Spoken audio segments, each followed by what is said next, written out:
El siguiente programa es presentado y producido por Senda.fm para CTN Internacional. Bienvenido a esta segunda parte de tu programa La Fe en los Procesos Políticos. Pero en esta segunda parte es un diálogo entre el licenciado Carlos Rivera Justiniano y este servidor. La primera parte, búscala, esta parte del panel, la licenciada Adanora Enríquez, donde Carlos comparte su experiencia, que fue que se iba a quitar la vida y conoce al Señor. Te invitamos a que busques ese programa. Hoy vamos a ser un poquito más dirigidos a cómo tú te has movido en esos procesos políticos. No te vayas, continuamos en breve.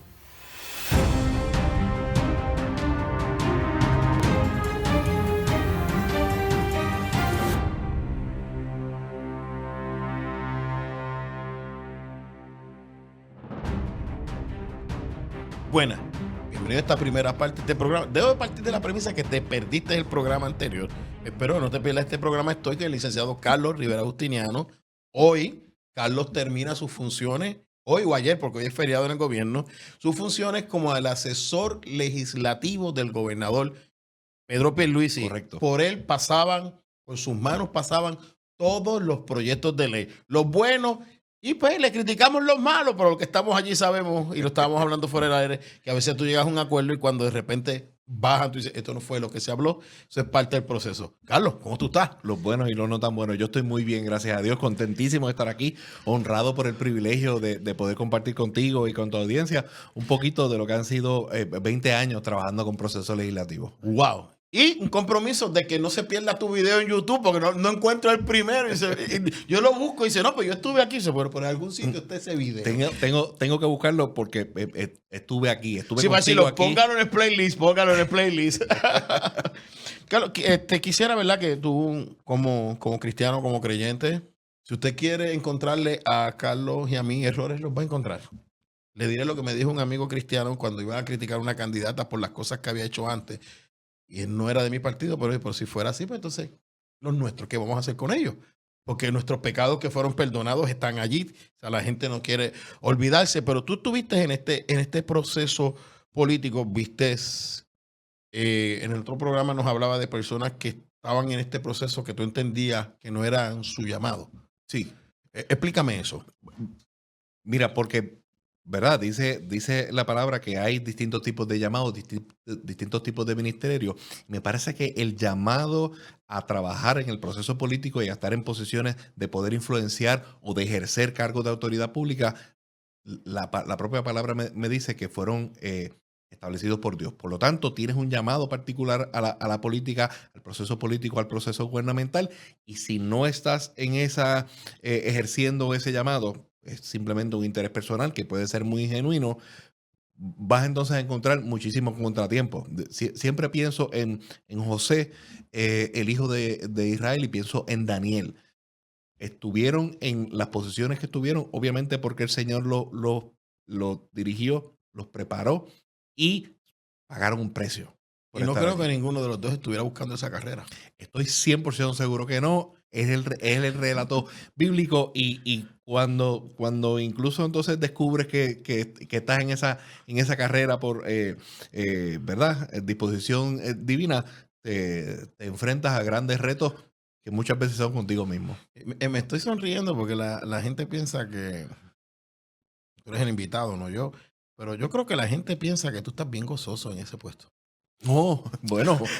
Que a ti te encanta estar allí, tener influencia, tener poder y poder hablarle a un gobernador y decir, mira, yo soy fulano. Porque yo no te he visto a ti diciendo yo ocupo este puesto, yo soy el que lo digo.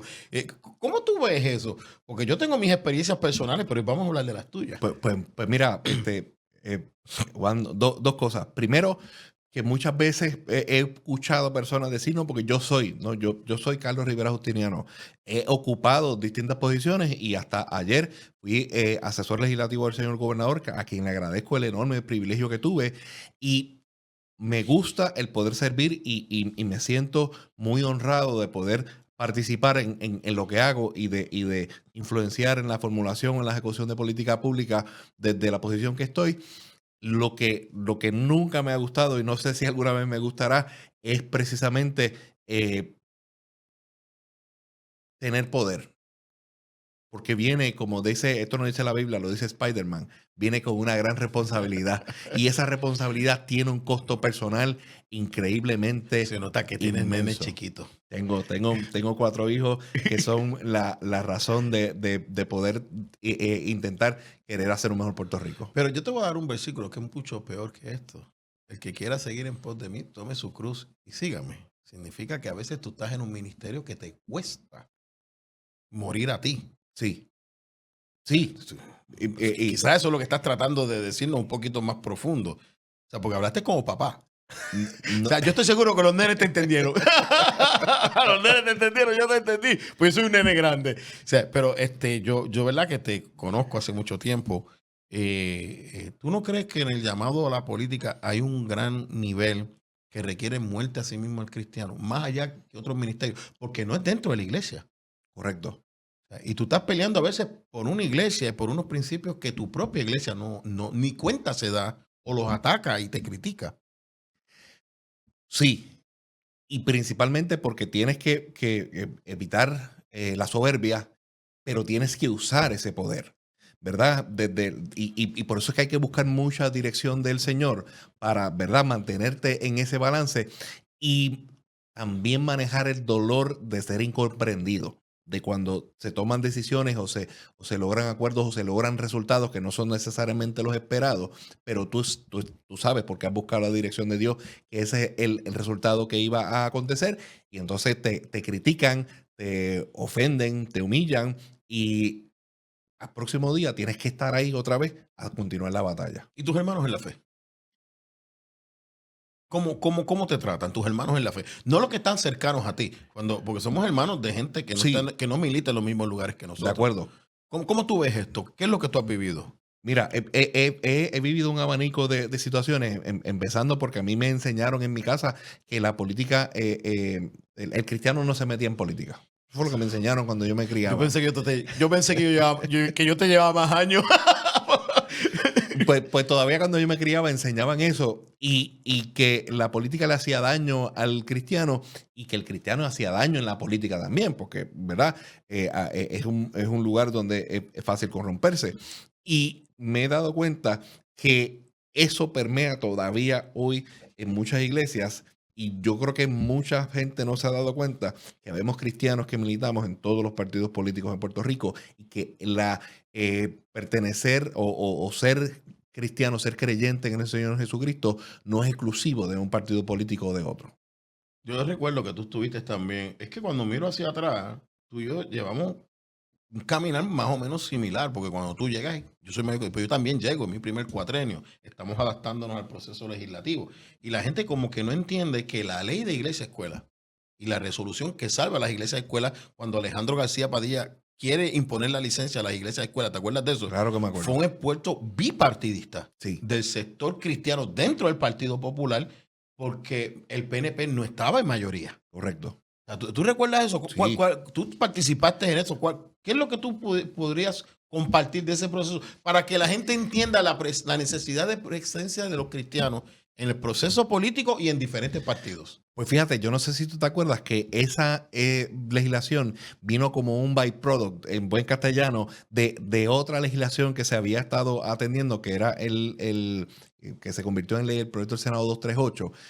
Y la vino como un ataque que me parece que fuiste tú o otros de los amigos que nos decía, nos dimos cuenta casi por sorpresa y se trató de vender como un intento de adecentar unas prácticas escolares que no estaban reglamentadas, cosa que no era, número uno, cierto, y número dos, que no parecía ser un ataque a la fe, aunque ha sido uno de los grandes ataques que ha tenido la fe en Puerto Rico. Pero no fuiste tú el que escuchaste lo dije yo, que pusiste una boogie trap en una ley que nunca fue funcional.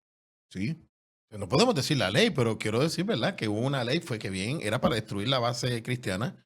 Tú hiciste unas palabritas allí extraordinarias que cuando yo la leí, yo te llamé, pero esta ley no hay manera de implementarla. O sea, y casi nadie se dio cuenta que, de hecho, no voy a decir el nombre porque no funcionó y desapareció la ley, nunca la pudieron implementar y la gente nos atacó.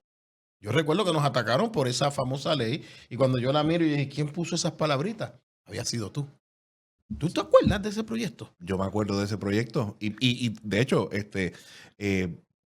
fuiste tú el que se encargó de, ¿verdad?, de decirle a personas en particular que necesitaban saber, ¿verdad?, de que quien había escrito esa frase en particular, pues era tal vez un pecador, sí, porque lo soy, pero uno que busca constantemente. Sí, porque no seguir a podía, Jesús. porque no se podía decir tu nombre, pero tú eras nuestra alma secreta. Pero la realidad era que yo no tenía acceso para cambiar eso, porque fue en la Cámara que sucedió y no era en la comisión que yo estaba. Y queremos compartir eso para que ustedes vean, esto no es blanco y negro.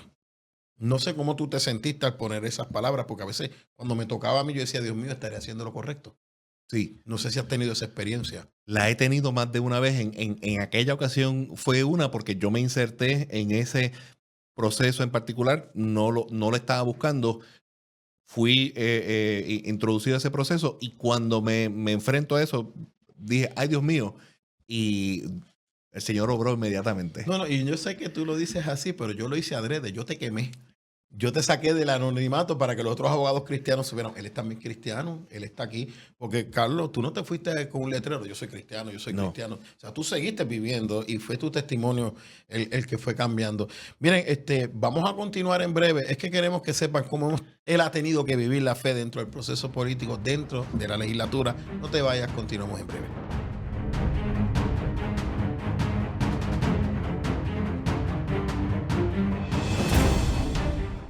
Busca CTNI en YouTube y sé uno de los miles que se han suscrito para disfrutar on demand de la gran variedad de programas diseñados para ti. Suscríbete al canal de YouTube de CTN Internacional.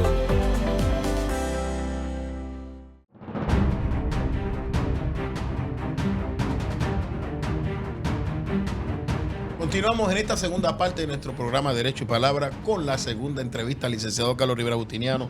Yo he hablado mucho de esto, pero realmente dentro del punto de vista expuesto tú has estado mucho más alto que yo, tú has tenido mucho más experiencia, has asesorado al gobernador, has asesorado, yo asesoré presidentes de cuerpo también, pero no es lo mismo asesorar al ejecutivo. La visión del ejecutivo en el legislativo es distinta cuando tú estás en el legislativo. Sí. Tú legislas para ejecutar.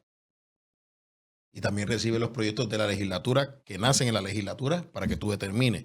Pero lo que sale, el proyecto legislativo que sale del Ejecutivo es para ejecutar, tiene un fin específico. Sí, correcto. O sea, a veces el legislador lo que quiere es poner un nombre de una calle o hacer una transferencia.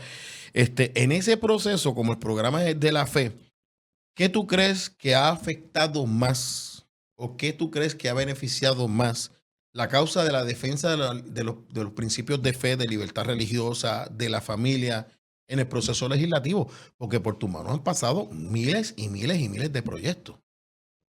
Pues mira, más que cualquier proyecto o legislación, yo te hablaría de lo que he visto crecer el proceso del despertar de nuestros hermanos en la fe, de que se les estaba atacando, de que se les estaba causando un daño y de insertarse en el proceso. Y me voy a explicar brevemente.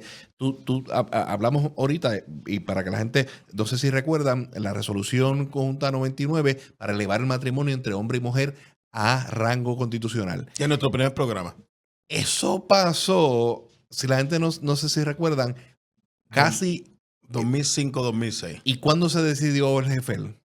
Wow, casi 20 años después. Puerto Rico estaba avanzando en la vanguardia. En una dirección para la defensa de unos valores de lo que es la conducta correcta de nuestra perspectiva, que fue muy controversial, pero que abrieron las puertas para insertar una lucha que se ha dado entonces a poder alumbrar, digo yo, a poder evidenciar una serie de consideraciones de política pública, de legislación, de acciones gubernamentales que afectan la práctica de la fe religiosa y cómo nosotros nos hemos comportado por siglos y que han venido personas a querer cambiarlo y cómo entonces la propia iglesia se ha tenido que insertar en los procesos gubernamentales, sea legislativo, sea ejecutivo. Sí, o judicial. Porque en su principio querían obligar a los pastores, a los rabíes, a los sacerdotes a casar. Sí.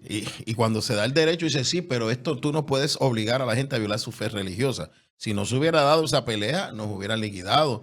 Porque ahora recuerdo el caso de AAR también, que era un caso de adopción, que participamos y te iban a decir, no, porque este es el Estado de Derecho. Luego cambia, pero al cambiar tiene unas limitaciones que protegen la libertad religiosa. Si no nos hubiéramos insertado, estaríamos...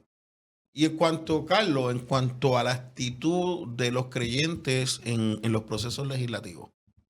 Pues mira, yo creo que ahí todavía hay mucho que desear. Pero ¿por qué te ríes? ¿Por qué te ríes? Dilo, Carlos, dilo. Porque yo creo que... Di lo que pensaste, no sé qué, pero di lo que pensaste. Que lo que pienso es que todavía reina una actitud de purismo, de que vamos al proceso a obtener un resultado en particular, y yo no sé si es por desconocimiento de que cuando tú tienes un solo legislador en el cuerpo, tienes uno entre 78, es decir, el poder legislativo tal vez es el poder político más importante, porque realmente diluye el poder y se cumple con aquella idea de poder evitar que haya tiranía. Porque de los padres fundadores. De los padres fundadores, de que el proceso legislativo sea uno de convencer, de negociar, como decía W. Ferré, para eso es el Parlamento. Eso es el Parlamento. La razón no grita, la razón convence. El poder hegemónico tiene el riesgo de volverse tirano, y en la legislatura no es así. Claro, eso te lleva entonces a veces a unas frustraciones de que tú vas tratando de conseguir un 100% y no consigues muchas veces lo que estás buscando. Pero si te logras avanzar en la dirección correcta, si logras, muchas veces no es ni siquiera aprobar algo, es detener otra cosa o otra idea, ya estás obteniendo ganancias. Y por eso te decía ahorita que para mí lo más importante ha sido cómo se ha ido avanzando en el proceso de que los cristianos se pueden sin ningún problema insertar en el proceso político y proponer cambios o detener cambios que se quieren en Puerto Rico con perfecta y plena libertad. Pero tú crees que el creyente, la persona de fe, ¿puede usar el proceso legislativo para imponer su fe? Imponer su fe no, jamás. Eso sería anatema a la Biblia y a la propia Constitución de Estados Unidos. Pero ¿por qué? Porque me estás diciendo que los problemas son los puristas, que para mí purista es todo o nada. ¿Sí? O sea, que nos ha creado un problema todo o nada. Que a veces no han entendido que no tienen el poder político para imponer sus criterios, pero insistes en imponer. Y la esencia, a veces en el proceso nuestro de la fe, yo me he encontrado con gente que quiere imponer su fe mediante el proceso legislativo, y el primero que se opone soy yo. Sí. O sea, ¿cómo tú ves eso? Pues mira, yo creo que parte de varias premisas de desconocimiento. Una, se trata de desconocimiento de lo que son esos verdaderos valores religiosos. Otra es un desconocimiento de para qué existe el propio gobierno. Hay muchas consideraciones que muchas veces yo escucho discutidas públicamente que digo, ¿y por qué el gobierno se tiene que meter en eso? No quiero traer ejemplos, pero sí te quiero traer el siguiente. Eso, somos conservadores en esa área. O sea, el gobierno se está metiendo en muchas cosas que no se tiene que meter. Correcto. Y por lo tanto, parte de la percepción conservadora tiene que ser, eso no es ni siquiera punto de discusión, porque el gobierno no se tiene que meter en eso. Principalmente y precisamente el gobierno no se puede meter en mi ejercicio de la fe, en mi ejercicio constitucional a la libertad religiosa. Eso es uno de los principios fundamentales de la República de los Estados Unidos, porque, ¿verdad? Yo estoy claro que Estados Unidos es una república y que por ende nos llega a la Constitución de Puerto Rico. Esa es una pregunta difícil. De usted. ¿Qué se sintió cuando perdiste la batalla por la libertad religiosa en las órdenes ejecutivas? Ahora lo podemos decir, porque perdiste la batalla, o sea, no, pero perdiste la batalla al principio. Sí, sí. Es como para que la gente entienda que nosotros también somos seres humanos. Pues mira. Porque el rival tuyo al otro lado era yo. No se sintió bien, te lo confieso, no se sintió bien. Y hay, ¿verdad? Pero va a lo que estábamos hablando, de que a veces se gana y a veces se pierde, y que hay un tema, yo creo que importante, que es el objetivo. ¿Cuál es la meta? ¿Qué es lo que estamos procurando alcanzar? Y ¿verdad? En esta hay guerra, y la guerra está compuesta de batallas. A veces se gana, a veces no. Explícame, porque poco a poco la ganaste. O sea, a la larga. Tenías a un pitbull al otro lado ladrando, y después se unió otro abogado, y entonces... Y ahí se dieron cuenta que lo que tú decías era verdad. ¿Qué se siente cuando luego de o sea, yo he estado allí, que tú sufres porque no te escucharon lo que tú decías, fuiste incomprendido, y luego sales a tu comunidad de fe que tampoco te comprende, te dejan solo en el mismo medio? Sí, o sea, esa es la más dura de todo. Es la dura cuando tú dices, yo quiero ir y tu comunidad de fe te condena porque no entiende que tú no ganas todo. O sea, Es como que si estoy con Dios, yo gano todo. Y yo no sé dónde sale eso. ¿Qué se sintió cuando prevalece la postura tuya y de otros hermanos en la fe y se respeta la libertad religiosa full en los procesos del COVID? Se siente glorioso, principalmente porque prevaleció el lado correcto de la ecuación y no hay mucho, ¿verdad? Es muy bonito la democracia y tener muchos derechos. Uno de los más fundamentales es poder adorar con la libertad de tu conciencia y que el Estado no se meta en eso. Y yo sé que tú eres distinto a mí, pero no usaste la frase, se los dije. Sí, porque uno de los gozos más grandes es cuando tú dices, te lo advertí. Nunca me ha gustado porque me lo han dicho a mí y no me gusta. Pero puedo entonces ahora ya con la libertad de confesar públicamente que lo dije. Sí, sí, porque sí lo dije. Eso fue una batalla bien fuerte, dije. mano. Y yo decía, pues tú estás en Sí ese lo lado, dije. pero yo tengo que... O sea, porque se advirtió Sí, todos seguro. los abogados Estábamos cristianos advertidos, eso es advirtieron al partido. Eso es Y así. creo que eso causó mucho daño. Tuvo que ver en la primaria el partido. Yo creo que tú estás convencido de eso. Gracias a Dios no fue un hecho de campaña porque y de hecho se terminó con una ley que puso al día el Estado de Derecho. Fue una victoria. ¿Cómo te sentiste cuando ese proyecto de ley llegó a tus manos? Honradísimo. Fue una de esas satisfacciones personales cuando se firmó la enmienda que corrigió la ley y la puso consona con el Estado de Derecho jurisprudencial y mucho más, que entonces se pueda educar y se pueda respetar la libertad Que de eso no va a conciencia, volver a pasar. de que no vuelva a pasar, correcto. O sea Se que siente muy bien por esa garantía. Tus opositores políticos, pensando que te habían vencido, te hicieron gozoso. Sí. Cosa que parece que pasa en muy pocos sitios, pero pasa en la política. Sí, ustedes a veces no entienden que nosotros somos derrotados ahí. Ustedes consiguen que nosotros digamos, se lo dijimos, y llenarnos de gozo. O sea, así, lo digo en son de broma, pero lo que estamos tratando de transmitir es decirle, mire, cuando trabajamos en equipo, Sí. lo conseguimos. Sí. Aún en las diferentes áreas de los diferentes partidos. Vamos a cortar aquí para tener un poquito más de tiempo en el cierre. No te vayas, continuamos en breve.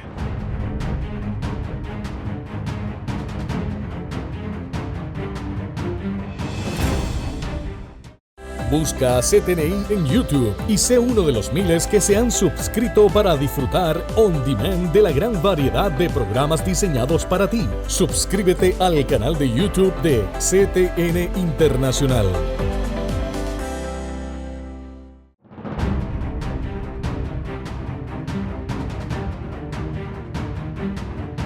Carlos, en los 4 minutos con 15 segundos que me regaló la producción, ¿qué consejo tú darías a los creyentes que sí tienen un llamado para entrar en los procesos políticos?